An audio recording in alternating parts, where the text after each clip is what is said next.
life. I roll up in a coupe, up in a Chevy. I'ma hit it in the back if she let me. Assalamualaikum warahmatullahi wabarakatuh. Alhamdulillahirrahmanirrahim. Wassalatu wassalamu ala asyrofil anbiya'i wa ala alihi wa sahbihi ajma'in. Oke, untuk teman-teman semua, apa kabar? Semoga diberi kesehatan selalu dan diberi kelancaran untuk mencari rezeki. Amin amin ya rabbal alamin. Dari video gua kali ini di channel RCL Motovlog ini kita akan menambah wawasan, dan sekiranya tuh di channel RCL Motovlog itu tidak itu aja. Sebelumnya kenalkan dulu, ini dia sebagai dulunya sebagai relawan ambulan. Nah, sejak sekarang di tahun 2021 ini sampai terusnya dia itu bekerja sebagai supir ambulan. Monggo perkenalkan dulu biar tahu untuk teman-teman kita. Oke, makasih teman-teman. Sebelumnya saya minta izin buka masker ya, biar kita bisa kelihatan, biar kita bisa saling kenal, saling kenal, saling bisa tatap muka. Kalau ketemu saya nanti di jalan bisa nyapa. Yang penting udah pada vaksin kan, jangan lupa kita vaksin, harus vaksin gitu. Oke, terima kasih. Perkenalkan, nama saya Slamet Effendi, bisa panggil saya Slamet. Asal saya sebenarnya dari Bogor. Terus singkat cerita saya sudah sampai ada di sini di Probolinggo, Jawa Timur, dan sekarang saya bekerja di sebuah rumah sakit swasta, dan kebetulan juga saya jadi driver ambulan. Emang betul kata Mas Udin RCL Motovlog ya. Itu pernah jadi relawan juga. Monggo Mas Udin bisa. Sebelumnya ini untuk teman-teman semua kan masih belum tahu kan untuk kondisi wajah saya atau enggak ya sama saya gitu di channel RCL Motovlog. Nah, sebelumnya ini saya sebagai pribadi akan memperkenalkan dan akan buka masker. Kan biasanya kan ngevlog kan di kayak pakai helm kan, helm full face jadi nggak kelihatan. Yang penting udah vaksin kan? Oke, siap. Oke, saya perkenalkan dulu ya. Assalamualaikum warahmatullahi wabarakatuh. Perkenalkan, nama saya Muhammad Hidayat, itu nama panjang saya. Untuk panggilan itu biasanya dipanggil dan tahu teman-teman. Dan saya itu asal Probolinggo. Tapi sebelumnya ya harus pakai masker lagi, soalnya kan kita kan harus mentaati protokol kesehatan gitu. Oke. Di video selanjutnya ini kita akan ya sesuai request kalian atau enggak sesuai permintaan kita, memberikan informasi dan memberikan sedikit pengetahuan tentang sekarang kan lagi trendingnya kan relawan dan driver ambulan. Jadi yang tahu kalian sebuah relawan itu kayak gimana, supir ambulan itu gimana, kisah ceritanya gitu. Dan di samping saya ini kan udah lama gitu. Dia itu lebih seringnya itu dulu ya waktu muda-mudanya ini dia itu jadi relawan sebelum dia itu jadi supir ambulan. Gimana untuk Pak Slamet? Kita panggil Pak Slamet. Nah, di segi relawan ini gimana nih untuk kisah dukanya, kisah ceritanya sebagai relawan? Katanya saya dengar relawan tuh lebih banyak caci makinya dari masyarakat sekitar gitu. Apa bener? Kalau ini sebelumnya saya bicara tentang sudut pandang saya gitu. Yeah. Karena kalau kita bicara tentang pendapat orang, ada yang bilang katanya negatif, positif, itu pasti ada. Ya. Dalam hal apapun itu positif negatif pasti ada. Ini saya bicara dari sudut pandang saya langsung, maksudnya dari sisi saya. Kalau pandangan negatif masyarakat, apapun itu pasti ada positif negatifnya, itu pasti ada. Relawan, nah kalau yang sudut pandang positif banyaknya artinya mereka tahu apa sih yang mereka lakukan, yang dilakukan oleh relawan itu apa. Nah yang negatif ini bisa jadi karena oknum dari relawan itu sendiri juga bisa, atau mereka yang belum tahu apa fungsinya ada relawan. Biasanya seperti itu. Baik kan gini kan biasanya kalau kalau misalkan ya kita itu berjumpa dengan relawan dan relawan itu lagi bertugas atau melakukan pendampingan, escorting ambulan gitu. Nah, kira-kira relawan ini standby nungguin di jalan apa nungguin info dari pihak driver ambulan? Sebelumnya saya ini dulu ya tentang masalah relawan, karena frame-nya masyarakat sekarang kebanyakan relawan itu hanya sekedar kita mendampingi ambulan. Padahal banyak artinya gini. Contoh kecil aja. Ada orang nyebrang, kita bantu nyebrang, kita udah jadi relawan. Sesepele itu sebenarnya. Artinya dalam relawan itu adalah orang yang rela melakukan sesuatu atau membantu orang lain tanpa adanya pamrih. Sebenarnya itu. Nah, kalau relawan kita lihat banyak sebenarnya organisasi, komunitas, relawan itu banyak. Iya. Banyak sekali. Saya nggak perlu sebutkan ya, banyak sekali. Iya. Relawan sosial, pendidikan dan lain-lain. Sekarang kita mengacunya ke relawan ambulan. Banyak yang disayangkan. Menurut saya banyak yang disayangkan tuh gini. Banyak oknum-oknum Iya. dari teman-teman relawan sendiri itu yang agak kurang patuh terhadap SOP. Pertama itu, terus pandangan sudut pandang masyarakat yang agak kurang pemahaman, itu yang sebenarnya malah justru bikin negatif pandangan. Baik. Kalau untuk relawan ambulan kan ini. Nah, di kegiatan itu relawan ambulan tuh kira-kira dibayar apa tidak? Kalau relawan ambulan enggak. Semua relawan itu tidak meminta bayaran, tidak ada pamrih. Mereka bekerja dari hati. Nanti ceritanya tuh kayak berbuat kebaikan demi kemanusiaan gitu ya. Hanya sekedar membantu.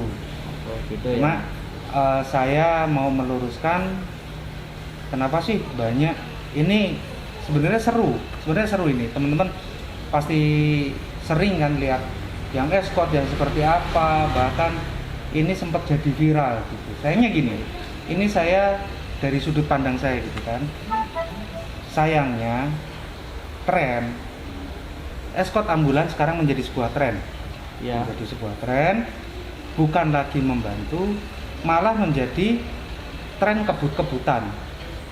Tren kebut-kebutan. Sayangnya itu. Makanya saya pernah menulis juga, pernah saya ada di salah satu saya muat di internet. Saya menulis judulnya falasi escorting ambulan, sebuah falasi tren masa kini. Artinya apa? Artinya ini adalah falasi itu adalah sebuah kesesatan berpikir. Kesesatan berpikir, kenapa saya mengatakan seperti itu? Gini, ketika dulu saya, teman-teman,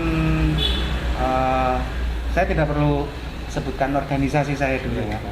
Waktu itu SOP kami ya, 40 km per jam ambulan harus dilepas. Karena apa? Kita membantu ambulan yang ada pasiennya untuk terlepas dari jebakan kemacetan. Sebenarnya ya, itu. Sekarang yang terjadi apa? Ambulan bisa jalan di atas 60, masih didampingi, pakai strobo yang itu jelas dalam undang-undang sendiri tidak boleh pakai sirine. Bukan saya ini enggak, tapi kita bisa kok membantu dalam hal lain. Yang pertama apa? Kenapa saya katakan ini sebuah falasi atau kesesatan berpikir? Pertama, kecepatan di atas 60 km per jam itu menimbulkan resiko yang sangat berbahaya ketika terjadi sebuah kecelakaan. Pasti itu. Apalagi yang dikendari itu sepeda motor. Apalagi sepeda motor, wah jatuh blundeng mas, naudzubillah, jangan sampai seperti itu. Dan apa ya, banyak sekali yang tengah malam itu bukannya kita membantu, malah mohon maaf seringkali kita mengganggu. Kecuali memang driver ambulan nggak tahu nih lokasinya di mana. Misal ambulan dari luar kota, lokasinya di mana, yuk nggak apa-apa, kita bantu, kita pandu sampai katakan rumah duka, rumah pasien. Nah, sayangnya kenapa banyak masyarakat yang tanda kutip memandang negatif teman-teman, ya kayak gitu, karena hal-hal seperti itu, arogansi. Terus mohon maaf, sering ada di depan ambulan 5 motor, 7 motor, ya itu malah gitu. Akan menimbulkan bahaya juga gitu loh. Akan menimbulkan bahaya, resiko kecelakaan, membahayakan dirinya sendiri juga pengguna jalan lain. Oh gitu ya. Makanya banyak sekali konotasi negatif dari masyarakat. Kenapa banyak saiki tren kan? Ya, wah, driver ini nyilum. Terkadang mereka bukan nyilum, bukan keinginan mereka. Tapi baik itu kalau bisa jangan ngasih tahu nyilum itu iya. Dari mana. Oh iya. Takutnya dari teman-teman, takutnya bukan orang Jawa Timur, di luar Jawa Timur gitu. Tak jelaskan, nyilum. Ya. Nyilum itu lebih sering di Jawa Timur memang. Sorry teman-teman yang di luar Jawa Timur, aku minta maaf. Jadi nyilum itu asal katanya dari siluman. Siluman itu nggak ketok, nggak kelihatan, tiba-tiba jalan tek. Jadi kalau ada teman-teman nggak ngomong tiba-tiba jalan, nah itu dianggap nyilum, dianggap siluman tiba-tiba jalan. Jadi sering saya ketika bawa ambulan, jalan kosong, kebetulan kalau teman-teman tahu, kebetulan saya di Probolinggo, saya di Kraksan. Kalau teman-teman ada yang tahu daerah Gending, daerah Pajarakan, misalnya itu kita punya 4 lajur. Jadi kita punya 4 lajur kendaraan dan itu relatif sepi. Itu teman-teman juga masih sering ngaper. Bukan tidak mau, tapi justru itu akan sering membahayakan. Akan membahayakan nyawa teman-teman sendiri, keselamatan teman-teman sendiri. Nah, itu lebih baik kalau udah di atas 40 losen, lepas saja. Gitu. Kecuali ambulan wis kalau benar-benar macet, cepat macet, nggak bisa jalan, kita buka, sudah jalan, dia sudah bisa lewat, lepas saja. Iya, karena bukan apa-apa. Itu yang saya katakan, ini adalah sebuah falasi tren masa kini. Jadi kenapa? Terus rugi bensin, terus resikonya juga tinggi, kan gitu. Terus di samping itu juga malah jadi tren kebut-kebutan. Gitu loh. Bukan lagi niat kita baik untuk membantu, tapi justru malah membahayakan diri sendiri. Ini yang nggak boleh. Karena dalam relawan, saya pernah waktu itu mendapatkan pendidikan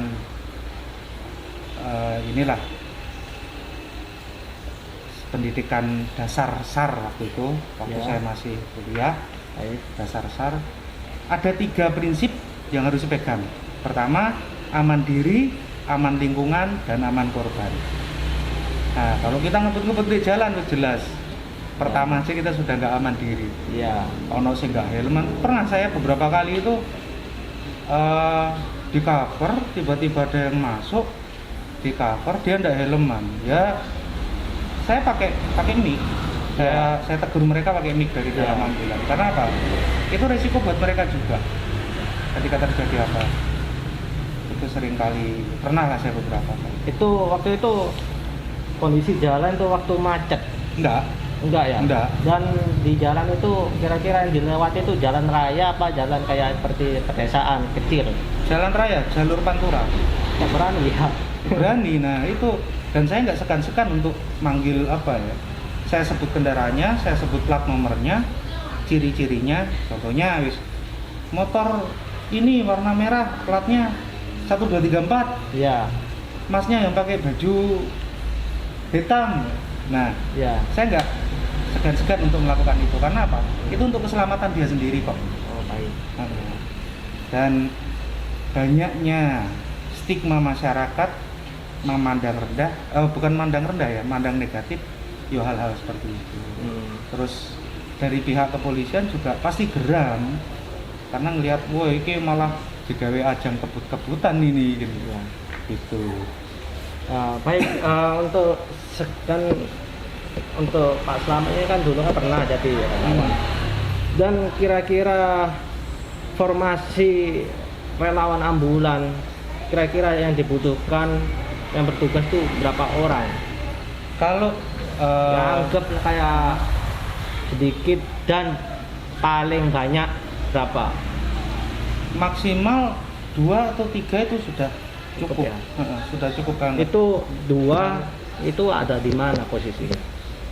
2 bisa di depan, Ya. 1 di belakang untuk melihat. Jadi usahakan kalau ada koordinasi dengan driver. Kalau nggak ada koordinasi, usahakan untuk membantu sebisanya saja. Karena kita tidak tahu di belakang ini kendaraan ini yang ngikutin ambulan Ya. mobil keluarga atau bukan. Itu seperti itu yang pertama. Terus yang kedua, kembali lagi yang pertama, usahakan jangan lebih dari 40 km per jam, Ya. habis itu dilepas. Karena apa? Membahayakan diri kita sendiri. Iya. Pertama itu, terus kedua juga malah bukan membantu, malah akan mengganggu. Jadi pernah waktu itu jalan kosong, pasien waktu itu yang tak bawa memang udah urgent lah, katakan Iya. urgent. Ada salah satu temen, mohon maaf, sisi safety-nya juga kurang. Itu sisi safety-nya itu gimana ya, Pak? Safety dalam mengendarai sepeda motor. Iya, apa saja? Salah satu contoh yang dipakai menggunakan sendal, Oh, cuma berarti- pakai kaos. Oh, gitu ya. Helm, saya kan kelihatan helmnya kan nggak dikunci, Iya. jadi talinya itu bisa buka-buka gini. Iya. Nah itu juga berbahaya karena apa? Apalagi kondisi itu Kondisi kenceng. Masuk di depan saya, untung nggak ketabrak, malah akan berbahaya kayak. Buat apa motor kayak gitu? Ambulan sudah lancar. Kondisi Makanya sudah nyaman, tiba-tiba ada penghambat. malah bukan membantu, malah mengganggu. Makanya kenapa saya katakan ini yang namanya falasi atau kesesatan berpikir tren masa kini. Esport itu jadinya kayak gitu. Karena apa? Yang awalnya membantu membukakan jalan, sekarang malah jadi media kebut-kebutan. Nah, Iya. makanya saya wajar dan sangat memahami sekali kalau polisi geram. Karena Iya. oknum-oknum yang seperti ini, yang awalnya ambulan macet, kena macet dibantu bukakan jalan, atau ada kemacetan, ambulan dibantu untuk cari jalan lain biar Ya. lebih lancar. Akhirnya sekarang jadi seperti itu. Iya. Istilahnya kalau ada yang mengatakan itu istilahnya gipol. Gila polisi ya. Oh, gila polisi. Ya, Iya, iya. wajar kita membantu orang itu bagus. Cuma yuklah kita sama-sama saling menjaga diri kita sendiri, saling kita patuhi perundang-undangan kan kayak gitu. Untuk Nah. apa? Untuk diri kita sendiri sebenarnya. Berarti untuk pendampingan ambulan formasinya itu minimal paling sedikit 1 kan ya, Iya, dan paling banyak maksimal maksimal 3 itu udah banyak. 3 ya. Dan itu nggak boleh di depan 3 semua. ini harus dibagi kan ya, Harus dibagi. dan dibaginya tuh yang di depan tuh kira-kira ada berapa pendamping? Maksimal 2 itu udah banyak. 2. Nah, Dan 2. kalau yang di belakang, jaga di belakang itu 1 berarti. Untuk buka ini cuma buka jalan, ambulans sudah lewat, sudah lepas saja. Karena Iya. kita warga sipil, kita tidak punya hak dalam melakukan pengawalan. Gitu. Jadi dengan istilah apapun, istilah pendampingan, istilah escort, istilah cover apapun, kita justru melanggar. Nah, melanggarnya apa? Yo, kalau kita sampai ngebut-ngebutan kayak gitu, Iya. justru kita melanggar. Kecuali kalau kita bantu buka di tengah kemacetan, ambulan sudah bisa keluar dengan catatan satu, ambulannya memang ada pasien emergensi. Iya. Itu ambulan sudah keluar, sudah lepas saja. Nah, buat teman-teman akan lebih baik lagi yang bisa dikatakan membantu, kita stay di lampu merah ini, stay di lampu merah atau stay di kondisi-kondisi jalan yang memang rawan macet, yang kondisi rawan macet, anggaplah lampu merah gitu kan. Iya, Lampu merah, merah. traffic light, ada lampu merah, ambulan nggak bisa jalan, teman-teman nggak usah pakai motor juga kan bisa. Pak, maju pak, menepi sebentar pak, ambulan sudah lewat, diloskan. Itu malah nggak bahaya ke diri kita sendiri. Resiko untuk jatuh, untuk kecelakaan itu kan malah nggak ada. Berarti relawannya harus emang benar-benar harus cerdik. Jadi harus bisa membedakan antara mana kita membantu atau istilahnya apa ya, membantu orang yang ada di dalam ambulan Ya. untuk bisa cepat sampai, atau malah justru kita mengganggu. Itu yang paling harus diperhatikan. Karena mohon maaf, seperti yang saya ceritakan tadi, banyak yang jadi ajang atau jadi media kebut-kebutan. Iya. Dengan alih-alih, oh ini ngawal ambulan, escort ambulan aja. Enggak. Itu bagaimanapun juga, ya kembali ke diri kita, kedewasaan kita untuk memahami kapan kita bisa escort di depan, kapan kita tidak perlu. Berarti kesimpulannya kalau si ambulan ini kondisinya jalurnya sepi, nyaman, lebih baik Lepas saja. lepas atau enggak berada di belakang ambulan. Bisa, cuma saran saya mendingan dilepas. Karena apa? Karena kalau di belakang ambulan, kita nggak tahu nih di depan ambulan ya apa. Ya. Tiba-tiba ambulan ngerem dadak, kita nggak bisa ngerem, Ya. malah resiko buat kita juga. Karena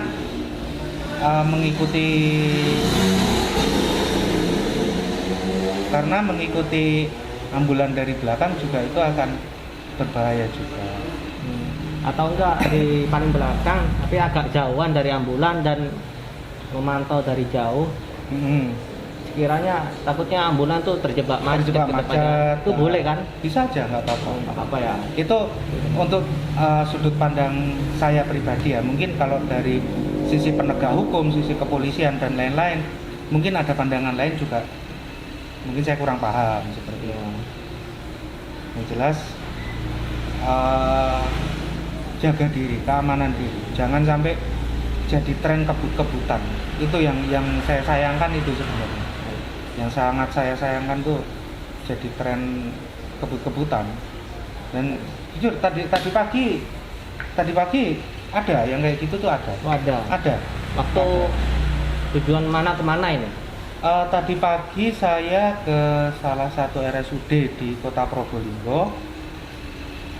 Saya bawa pasien. Ya. Pasien itu pasien apa? Pasiennya emergensi. Saya katakan kalau dalam istilah medis GCS. GCS-nya itu sudah satu-satu dan memang butuh penanganan waktu itu. Butuh penanganan. Ada yang seperti itu. Jalan sudah kosong. Dan yang lebih saya sayangkan, lepas tangannya gini-gini dari sepeda motor. Iya. Wah, ini bahaya itu. Iya. Jadi kondisi jalan sepi. Kalau teman-teman tahu ini Panturan deh, bisa browsing ada daerah namanya Gending, jalannya sudah 4 jalur, dia di depan saya tiba-tiba masuk dari lawan arah, itu juga ada kendaraan, ada truk sudah minggir, dia berdiri tangannya gini-gini. Wah, kalau jatuh ini siapa yang rugi gitu. Iya, Jangan malah, sampai lah malah ntar ujung-ujungnya dia yang dibawa di ambulan. Kan resiko, malah resiko. Jadi buat teman-teman semua, hal-hal kayak gitu minta tolong saya, jangan. Itu untuk kalian sendiri kok, untuk keselamatan kalian. Bayangkan aja lepas tangan, dia gini-gini, lepas tangan, dia sendiri naik motor sendiri, lepas tangan gini-gini, helm cuma pakai kaos, helm juga nggak dikunci. Kalau kecelakaan ya opo gitu ya. Siapa yang rugi? Malah merepotkan. Bukan ya. Malah merepotkan, kalian sendiri yang rugi gitu ya. Bisa kembali lagi dari cara-cara sebelumnya ya, mantau ambulan dari jauh boleh. Kalau lihat dari kedepannya ambulan ini kira-kira terjebak macet apa enggak.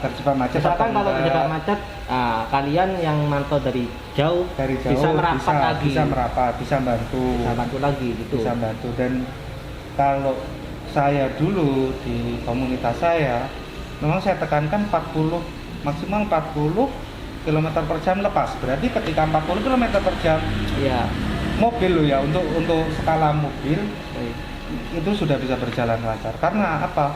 SOP ambulan itu jalannya adalah maksimal 60 km per jam secara konstan. Ya. Realnya di lapangan 60 sampai 70. Realnya di lapangan. Ya. Untuk SOP dari kementerian itu, dari Kementerian Kesehatan cuma 60. Dan realnya di lapangan, fakta di lapangan realnya 60 sampai 70, rata-rata seperti itu. Malah justru akan lebih membantu. Zaman kan modern nih, kita bisa pakai WhatsApp. Oh, ambulan dari rumah sakit anu sudah melewati daerah ini. Yang di bagian sana standby.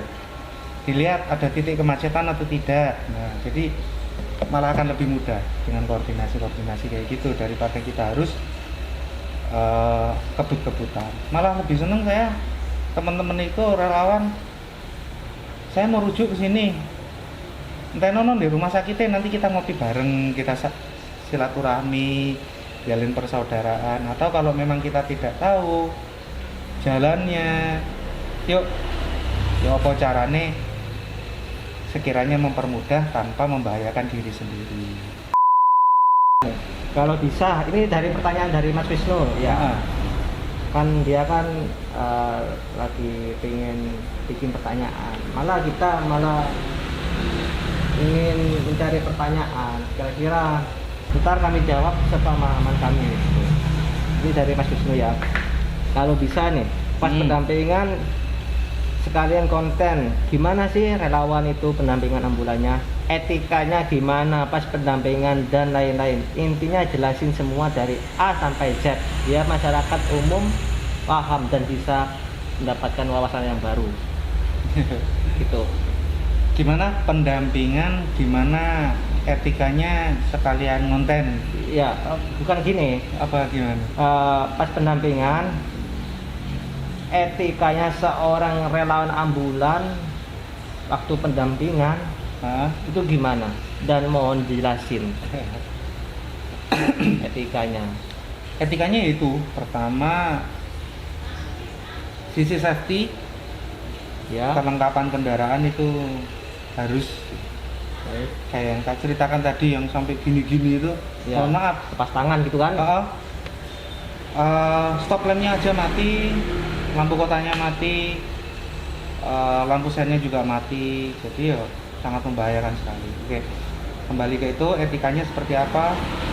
Jangan buat kebut-kebutan, itu aja. Jangan dibuat kebut-kebutan. Kalau emang kita niat untuk membantu, cari titik-titik lokasi kemacetan. Cari titik-titik lokasi kemacetan, standby di situ. Sekiranya gimana nanti kita bisa buka jalan untuk pasien yang memang membutuhkan. Jadi bukan jalan kosong mesti dipakar ini. Tunggu aja di rumah sakitnya, tunggu aja di lokasi ambulan itu mau kemana, ngopi bareng dengan driver, lebih aman. Dan saya yakin kok semua driver akan lebih nyaman. Siapa sih yang nggak seneng punya saudara banyak, punya teman banyak kan gitu. Yang terpenting kan solidaritas. Yang terpenting solidaritas, dan justru driver akan lebih senang kalau ketika dipantau. Oh, sudah terpantau di daerah sini, di daerah A misal.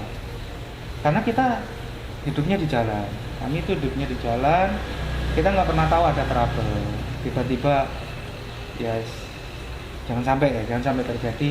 Oh tiba-tiba ada trouble, mobilnya mogok. Nah nanti teman-teman bisa merapat, bisa bantu. Apa orek itu? Ternyata butuh air radiator, bisa carikan bantu air daripada kita harus pelayon lah. Ibaratnya kalau bahasa Jawa itu pelayon, lari-larian di depan ambulan itu kan saling mengejar. Gitu. Jadi etikanya yang seperti itu. Setelah itu saya ulangi, safety, mulai dari helm dan lain sebagainya, kelengkapan kendaraan mulai SIM, STNK, terus lampu-lampu dan lain sebagainya itu harus diperhatikan. Yang pertama, yang kedua jangan dijadikan ajang kebut-kebutan. 40 los. Dan satu lagi untuk teman-teman, waktu pendampingan, waktu masyarakat itu sudah membuka jalan, jangan lupa kalian tuh harus menjawab terima kasih lah. Terima kasih. Cara terima kasihnya itu dengan cara mengajukan jempol. Dengan mengajukan jempol gitu nggak apa. Dan masyarakat itu sudah tahu kalau sudah membukakan jalan, sudah apa ya? Kayak kita itu sudah tahu kalau ambulan ini benar-benar emergensi apa tidak. Dan sebagai masyarakat itu ya sudah sadar, sudah tahu sendiri gitu. Ada satu hal pesan untuk saya kepada seluruh masyarakat, siapapun itu, baik pengguna sepeda motor roda 2 ataupun roda 4. Ketika mendengar suara sirine, menepi, kurangi kecepatan dan menepi, bukan salip kiri. Saya sering menemukan kendaraan yang menyalip, nanti bisa bisa ditampilkan gambar. Baik. Saya tampilkan gambar. Tahan. Jadi mobil tahan. Ini malah nyalip kiri, bukannya menepi malah nyalip kiri. Nah, ambulan kendaraan ini nyalip kiri, yang di depan kan otomatis nggak bisa minggir. Iya. Sering banyak sekali yang seperti itu. Malah justru itu akan menghambat. Kalau bisa, sirine apapun itu kurangi kecepatan dan menepi. Kalau memang kalian ada di kanan, menepilah ke kanan. Ada di kiri, menepilah di kiri. Gitu ya. Karena kendaraan darurat memang jalurnya ada di tengah. Oh, bukannya di sebelah kanan, paling tengah. Paling tengah bisa. Kalau kita lawan arah gini kan dua, itu di tengah berarti otomatis menepi ke kiri semua. Nah, kalau jalan dua jalur kan gini. Dua jalur sudah ada di kanan, menepilah ke kanan, ada di kiri, menepi ke kiri. Jadi biar bisa ambil di tengah. Nah, ini aku cerita ya, masalah kayak dua jalur ini. Banyak sekali teman-teman yang relawan, tak sayangkan, bukan sayangkan, malah justru ini jadi risiko juga. Baik. Ada kendaraan di tengah, di sebelah kanan, dari kanan nih. Iya. Ada relawan yang nyalip kanan, ada yang nyalip kiri, saling menepikannya opo. Makanya kenapa saya katakan, yuk jangan jadi ajang kebut-kebutan. 40 lepasin aja, udah biarin. Itu sudah kendaraan prioritas, udah biarin aja. Iya, kan kecuali memang kan biasanya kan ada oknum masyarakat itu pura-pura tidak mengenal sirine, malah memperlambat lajur ambulan gitu. Biasanya dipepet sendiri sama ambulannya kalau memang benar-benar sudah darurat.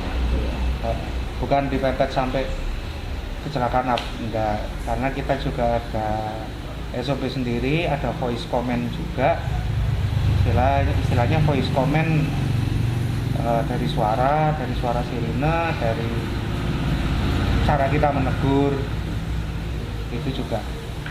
Artinya dipepet sendiri itu bukan mau dipepet gini, tidak seperti itu, tidak sebarbar itu, tidak ada yang kayak gitu, karena akan membahayakan semua orang. Iya. Mepet itu tidak ada, cuma istilah kata mepet itu ya mungkin kita klakson panjang, gitu ya. mungkin kita dengan sirine panjang, itu yang pakai istilah mepet.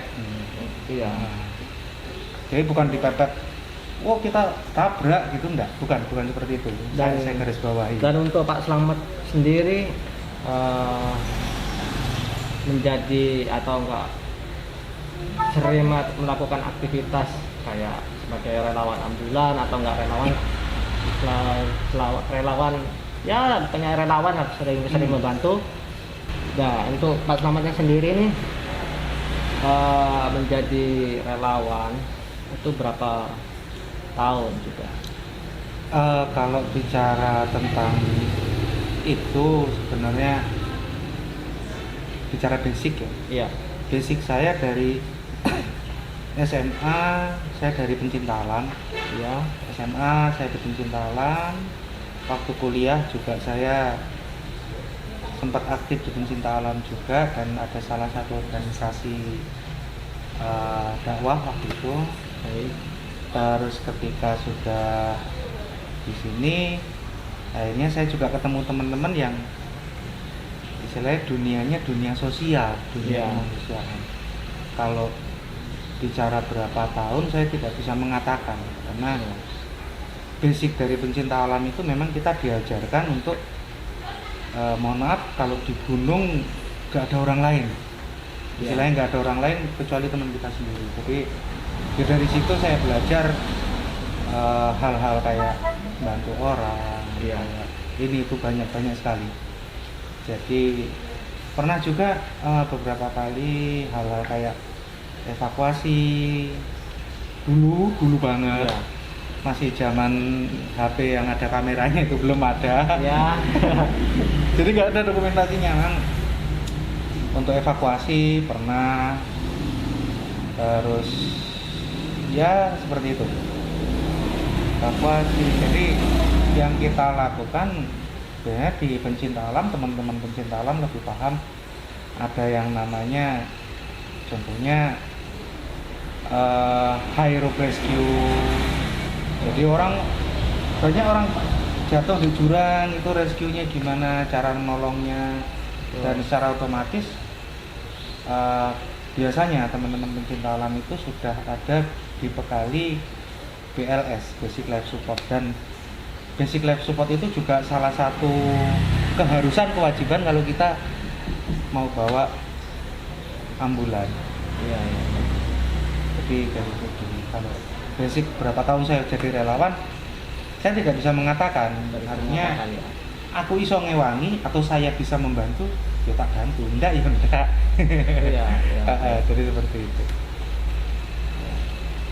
Untuk di video selanjutnya, insya Allah di channel Channel Motovlog ini akan membagikan informasi atau seputaran wawasan tentang di bidang rescue. Tuh, dalamnya rescue itu gimana, cara penanganannya itu gimana.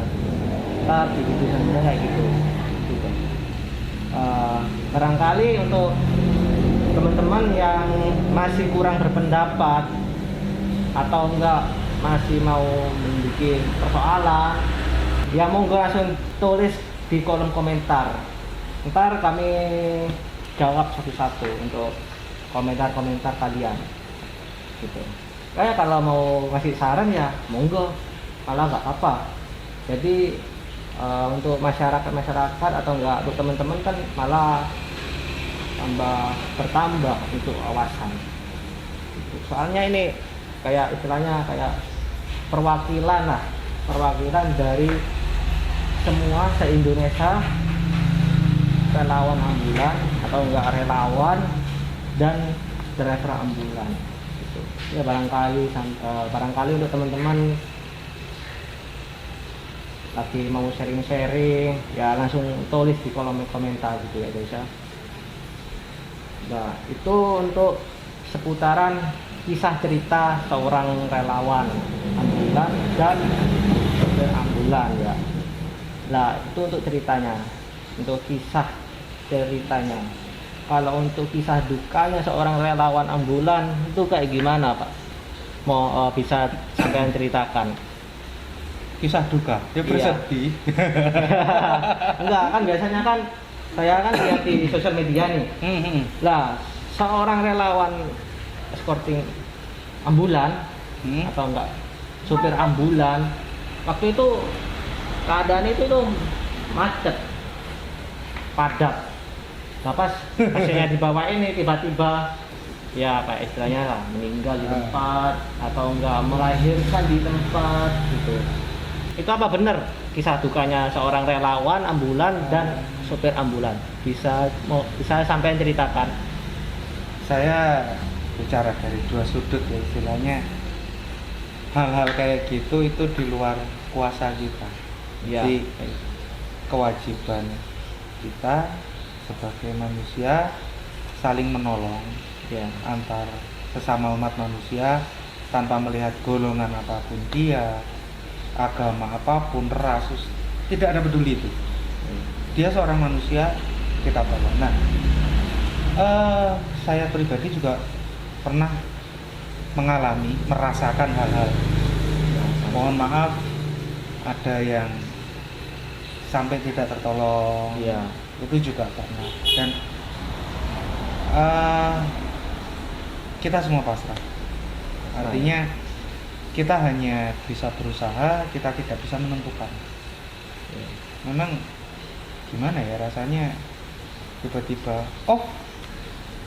menganggap pasien sudah tidak bisa melanjutkan hidupnya, ya ada perasaan ya Allah kok koyok ini saakener Ya. rasa kasihan, rasa iba itu pasti ada, karena manusiawi lah hal-hal Ya.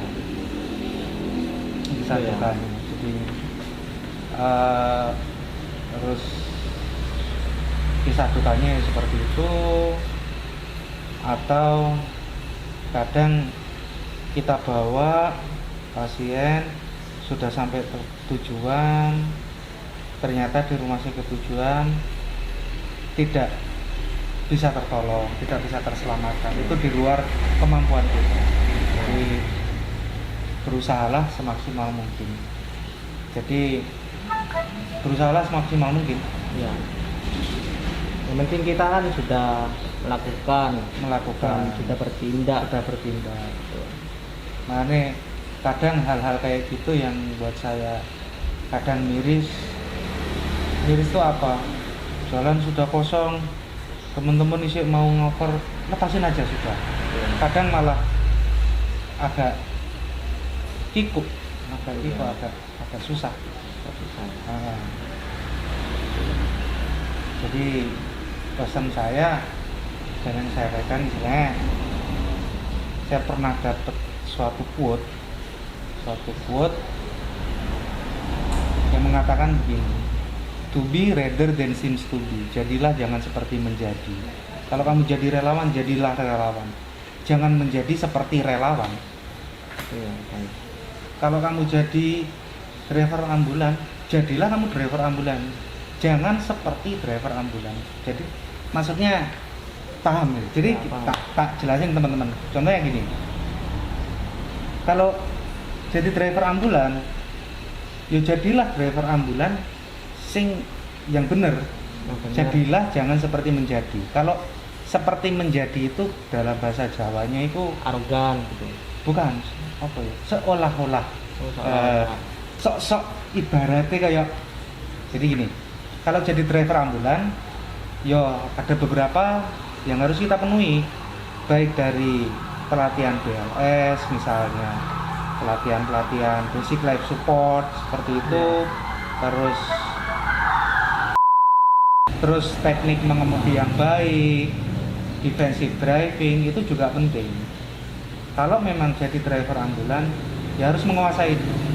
Jangan seperti menjadi supir ambulan, salib kanan, salib kiri, saenaknya. Akhirnya jadinya seperti itu. Jadilah relawan, jangan seperti menjadi relawan. Jadilah relawan kamu yang bantu orang, jangan sampai kamu dibantu orang. Gak usah kebut-kebutan malah ganggu dengan kayak gitu. Jadilah relawan yang membantu, sing ya bener-bener dia bantu. Harus benar-benar bijak mengatasi suatu hal. Itu bisa kita aplikasikan pada apapun. Jadilah, jangan seperti menjadi. Kalau jadi ibaratnya gini, ya apa ya? Saya menjelaskannya memang agak membingungkan. Ya. Jadilah, jangan seperti menjadi. Jadi seorang musisi, jadi seorang gitaris, ya harus belajar. Harus belajar dari nol. Dari nol belajar wes kudu harus belajar, harus menyerap ilmu. Kalau seperti menjadi gitaris gampang Pak, saya tinggal pakai gitar gaya gini kan seperti menjadi gitaris nih saya. Itu yang harus kita bedakan ya teman-teman. Baik. Jadilah, jangan seperti menjadi. Jadilah apapun yang kamu mau. Iya. Jadi gitaris ya jadilah, belajar gitar sak tuwukmu, sak mentokmu gitu. Pelajari cara detail-detail. Jangan seperti menjadi tinggal nyangklong ya. Gaya. Barangkali teman-teman kan ada yang kepo nih. Isinya ambulan, peralatannya ambulan itu di dalamnya itu apa saja? Bisa mohon kasih tahu. Di dalam lampu, ada lampunya. Enggak, peralatannya itu apa saja?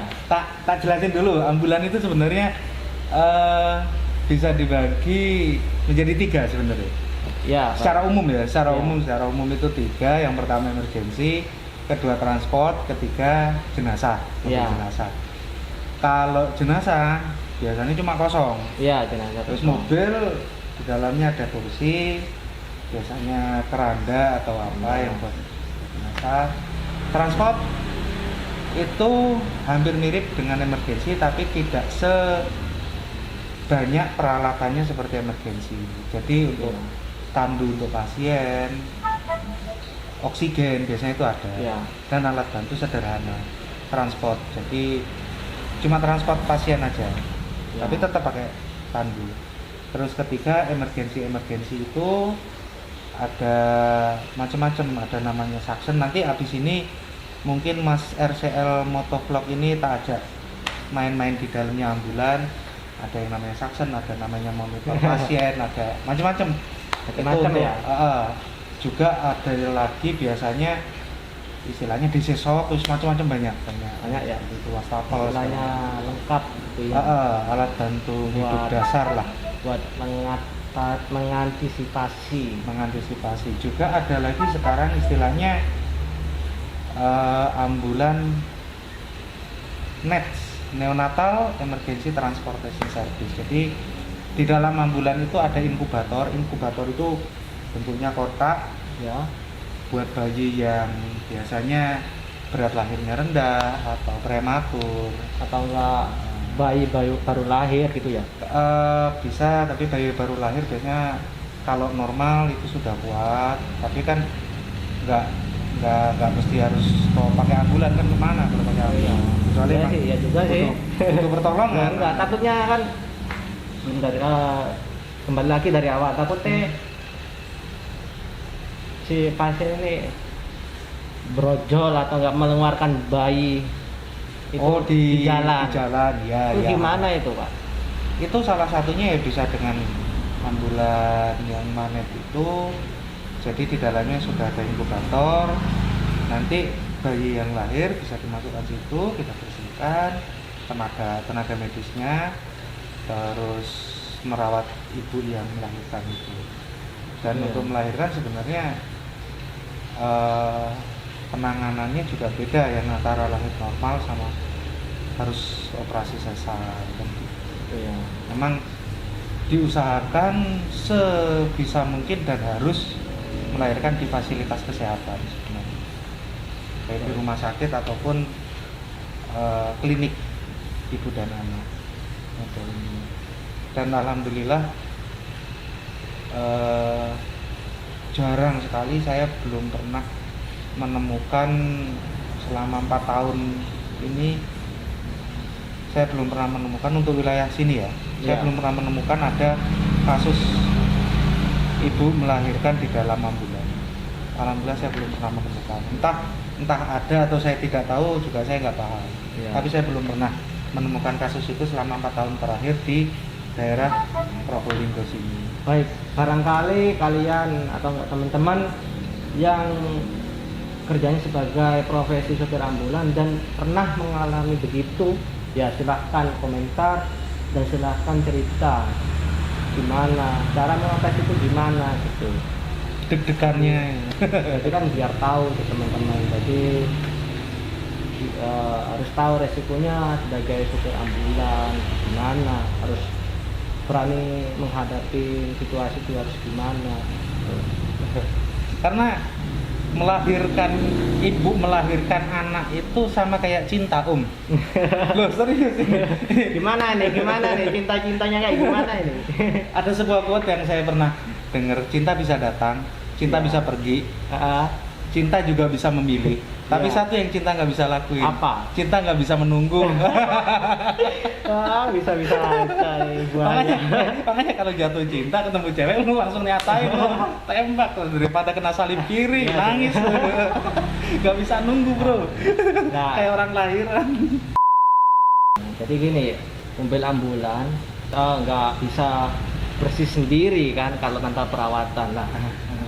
Perawatan mobil ambulan ini kira-kira berapa hari sekali, berapa minggu sekali dibersihkan? Kalau perawatan sesuai SOP dan itu alhamdulillah kita lakukan juga.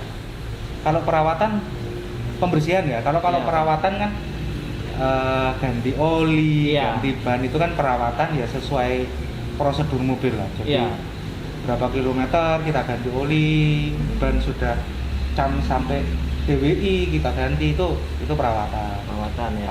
Nah kalau pembersihan kita setiap hari. Jadi pembersihan itu ada beberapa beberapa tahap juga. Yang pertama kita cuma pakai sapu juga bisa.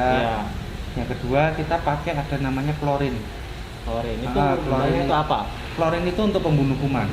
Jadi untuk membunuh kuman kita semprot, kita bersihkan dengan klorin yang habis didudukin pasien lah. Tidur pasien kita bersihkan semua, termasuk gagang kemudi, gagang persneling semua kita bersihkan. Itu pakai klorin, jadi untuk membunuh kuman yang pertama. Terus yang kedua juga kita pakai namanya sinar UV, sinar ultraviolet. Itu pasti. Itu fungsinya untuk apa ya? Fungsinya sama, untuk membunuh bakteri dan kuman, penyakit kita pakai UV. Sterilisasinya kita pakai UV. Cara mensterilisasikan ini kira-kira membutuhkan berapa menit untuk sterilisasi ambulan? Untuk membersihkan tergantung kotoran yang ada gitu ya. Maksudnya kalau kayak darah, itu kan kelihatan kan? Kelihatan. Nah untuk darah atau cairan tubuh pasien yang lain itu ada sendiri prosedurnya ada. Jadi cara membersihkannya seperti apa memang ada. Mulai dari pakai koran, pakai klorin sampai dibersihkan sampai selesai itu ada prosedurnya. Nah itu kan cepatnya itu kelihatan ini sudah bersih berarti sudah. Nah rata-rata kita membersihkan dari mulai membersihkan debu untuk interiornya ya, untuk interior itu rata-rata 1,5 sampai 2 jam. 1,5 sampai 2 jam termasuk kita pakai sinar UV ultraviolet. Sinar ultraviolet ini rata-rata kita pakai antara 30 sampai 60 menit. Untuk membersihkannya. Barangkali untuk Pak Slametnya sendiri memberikan pemasukan, silahkan monggo. Jangan lupa tulisan subscribe-nya diklik. Teman-teman yang tanda loncengnya diklik ya. Masih belum subscribe, jangan lupa subscribe di bawah ini ya, jangan lupa tinggalkan jejak komentar gitu. Jangan lupa mampir juga di sini. Sarjana Jiwa. Oke. Pak sendiri ada. Nanti saya kirim di link deskripsi. Tinggal kalian subscribe aja. Subscribe boleh, follow IG-nya juga boleh. Sarjana Jiwa, jangan lupa teman-teman. Ini bisa diminum dulu, Mas Udin. Ayo teman-teman yang mau ngopi. Monggo.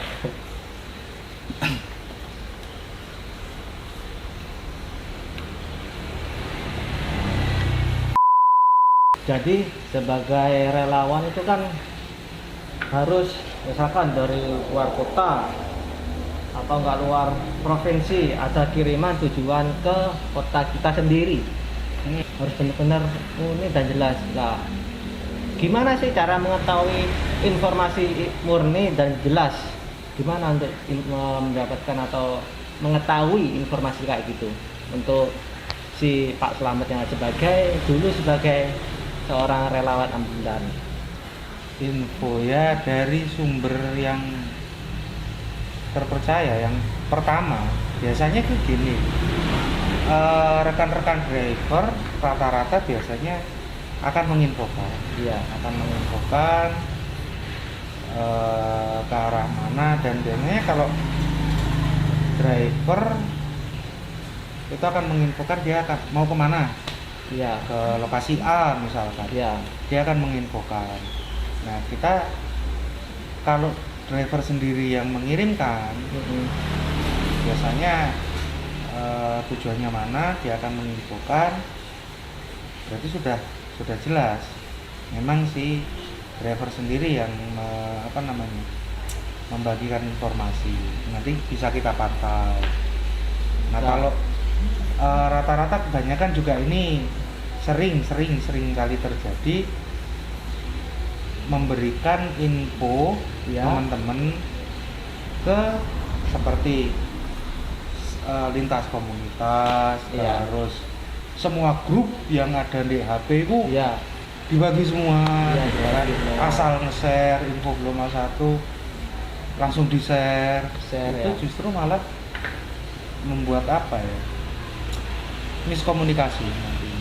Nah, ataupun kalau sudah fix, anggaplah ambulan A akan menuju ke lokasi B. Nah, ada yang share, semua di-share. Komunitas A, komunitas B, komunitas C, semuanya di-share, dikasih tahu, dijapri. Di lokasi titik B ini tujuan si ambulan akan kumpul berapa relawan yang banyak dari berbagai komunitas, dari berbagai latar belakang dan daerah.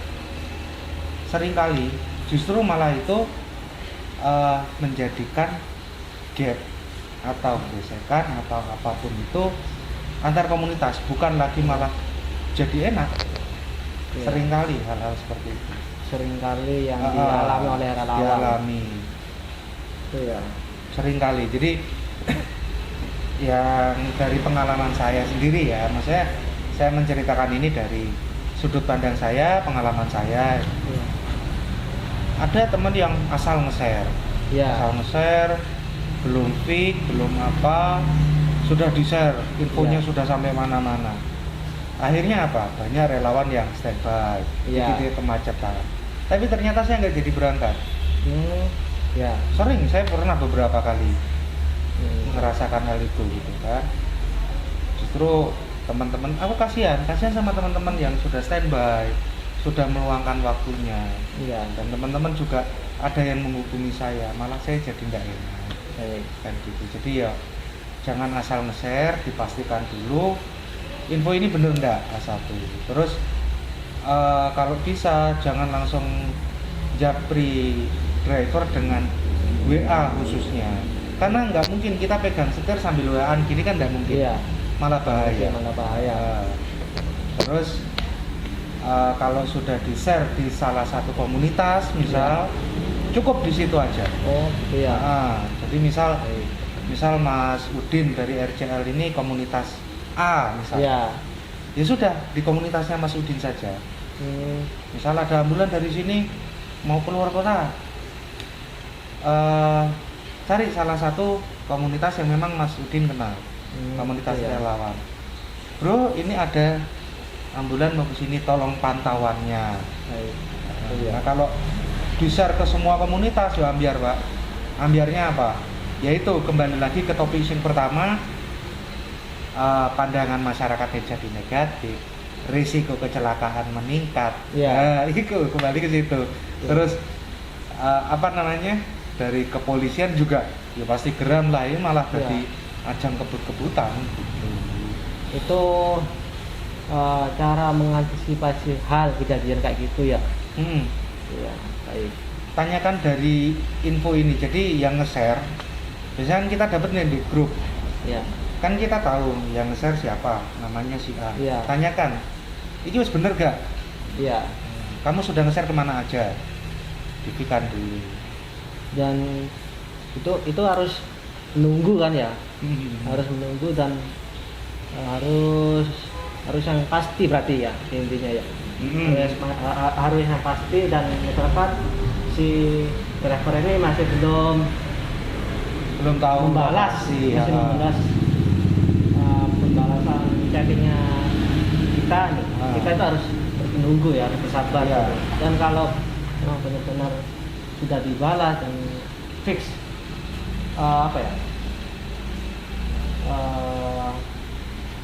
info itu benar, itu lalu disebarkan kan ya?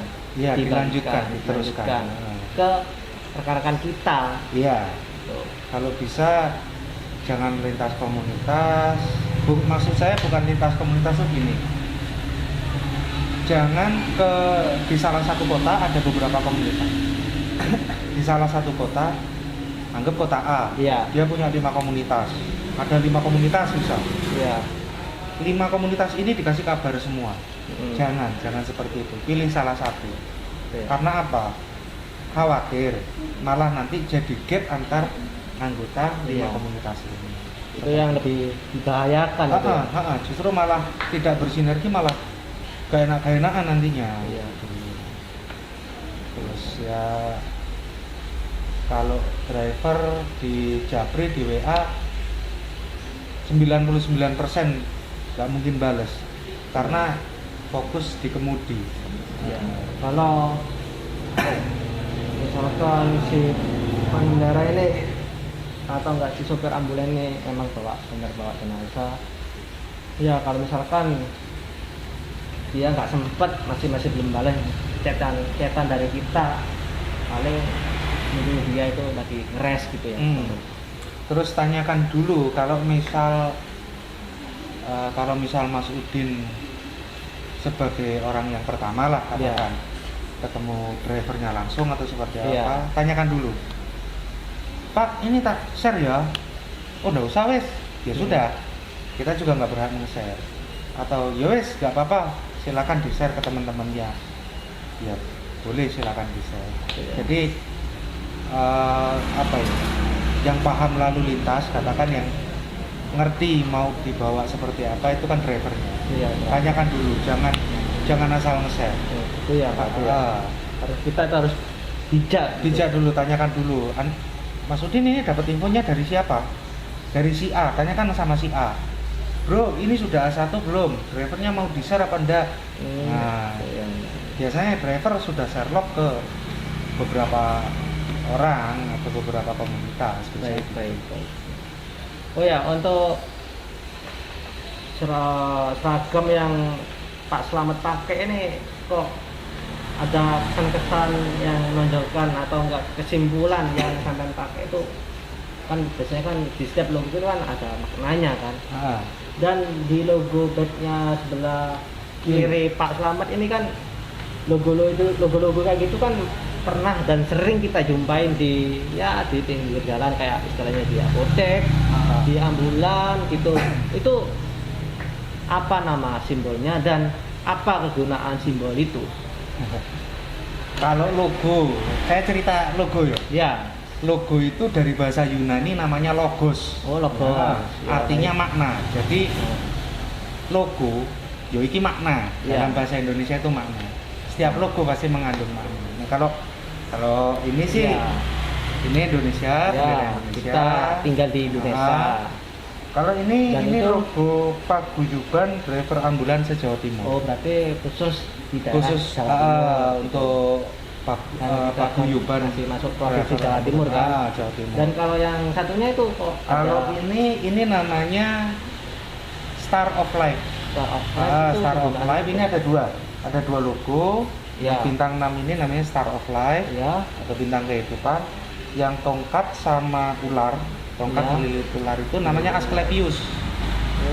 Jadi ini logo kedokteran untuk ular dan tongkat ini Asklepios itu biasanya digunakan oleh kedokteran. Jadi ini berasal dari Yunani.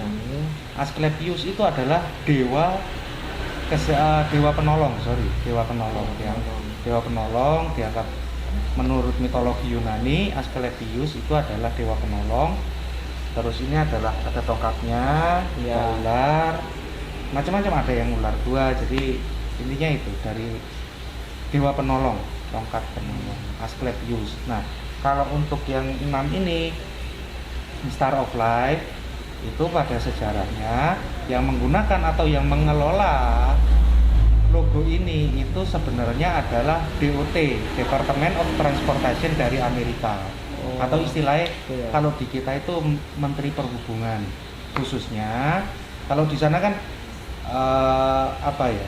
Kalau di sini kan ada Dinas Perhubungan, Dinas Kesehatan. Nah, kan kita dibagi. Kalau di sana ada Department of Transportation itu dia juga menangani kayak masalah kecelakaan, keselamatan. Dan logo ini biasanya dipakai oleh IMT atau Emergency Medical. Harus benar tim emergency. Dan orang untuk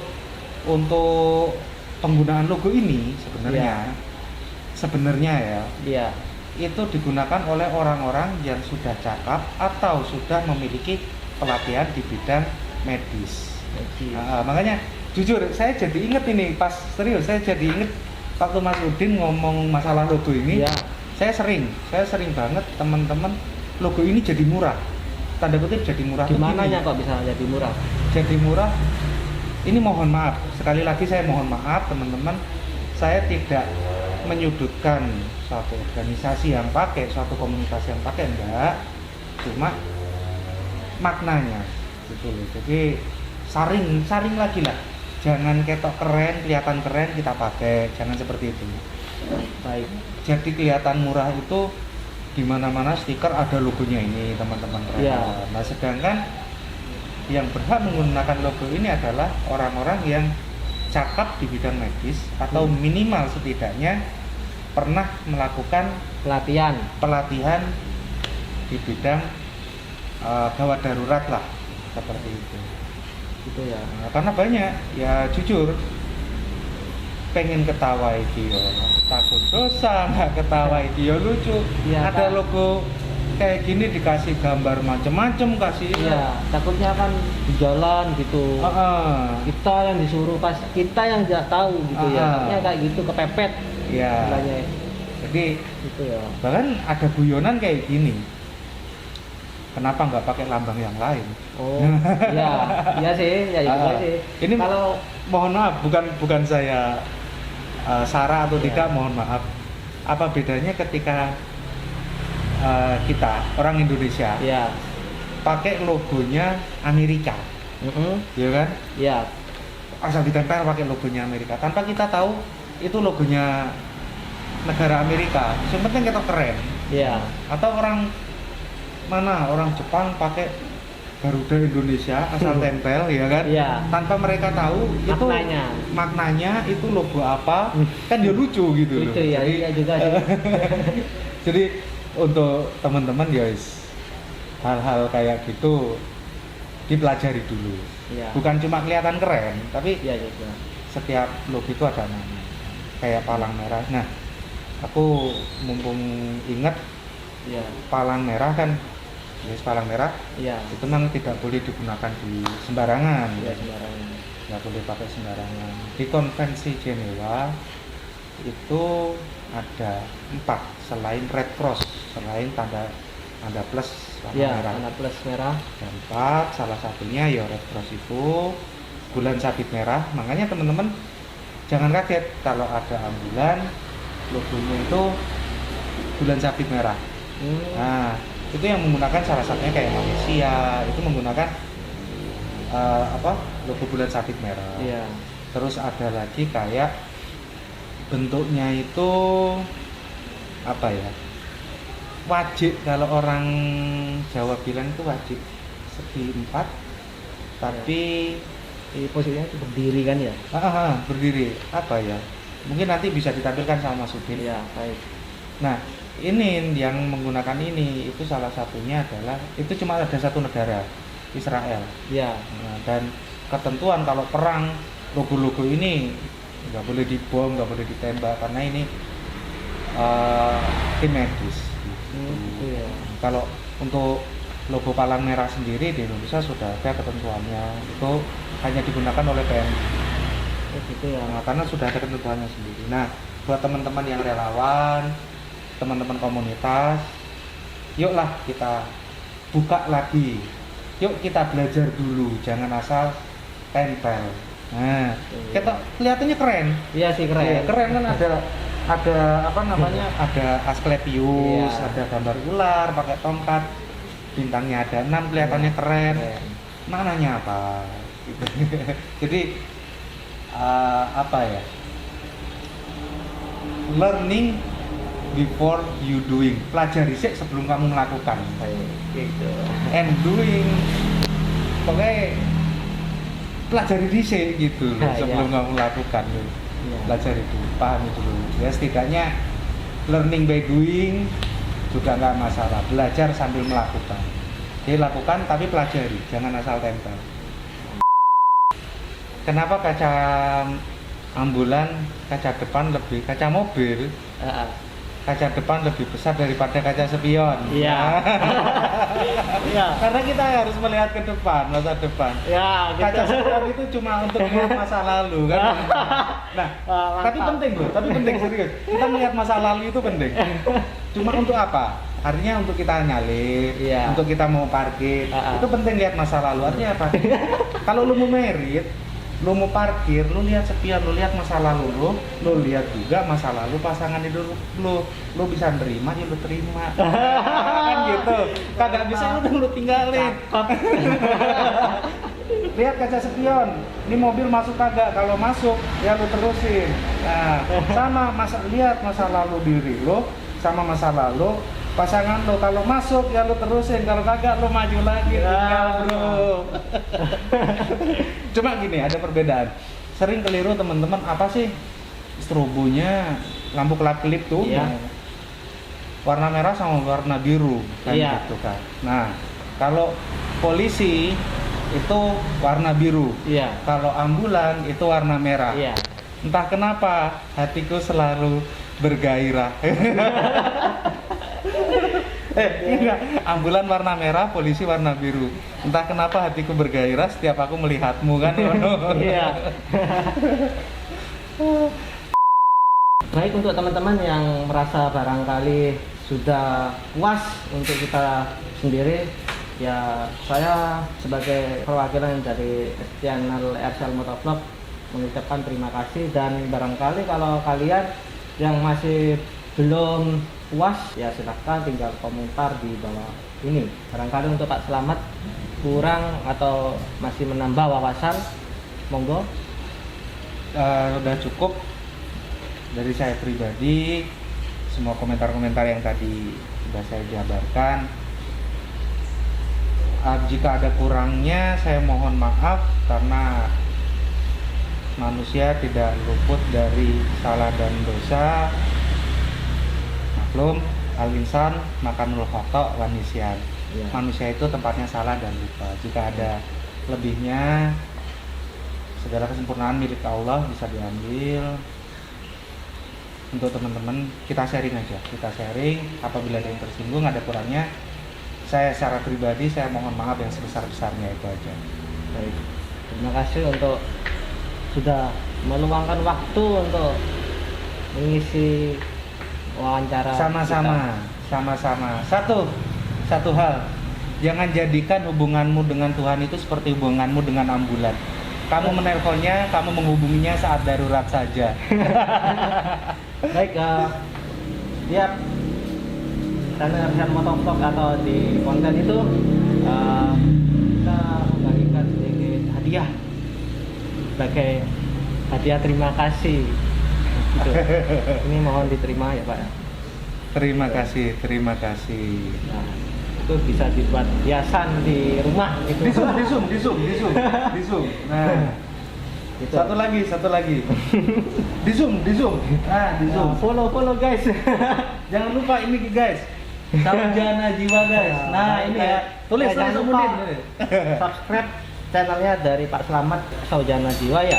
Sip. Dan barangkali untuk kalian kepo-kepo dengan aktivitasnya Pak Slamet bisa follow Instagramnya di Saujana Jiwa. ya. Baik, ntar saya tampilkan di atas ini ya. Jangan lupa di follow. Di zoom. Nah, Ya. zoom. Yep. Nah, zoom. Oke. Baik, serasa saya sendiri, saya pribadi sudah puas untuk kawasan ini. Saya akhiri ya guys ya. Insya Allah di konten selanjutnya kita akan mereview atau melihat di dalamnya ambulan itu seperti apa, di dalam ambulan jenazah emergensi itu seperti apa gitu. Next di video selanjutnya kita akan mereview ambulannya. Oke. Dari Pak Slamet. Hadiahnya juga. Hadiahnya apa nih? Saya nggak ada stiker, kasih lakban. Baik, terima kasih. Nah, oke guys, kalau kalian yang masih belum subscribe, like, komen, gua Arsyad Motovlog izin pamit undur diri. Kalau kalian yang share Motovlog sejati, tunjukkan eksistensi kalian. Salam Motovlog Indonesia. Wassalamualaikum warahmatullahi wabarakatuh. Bye bye. Mereka memiliki segudang kesabaran yang luar biasa. Mereka lelah tapi bilangnya tidak. Semangat relawan selalu membara dan bahagianya cukup sederhana. Melihat orang-orang yang dibantunya tersenyum bahagia. Jangan hiraukan kata mereka yang tak sopan dengan ujaran kebencian. Selalu tetap semangat dalam hal kebaikan.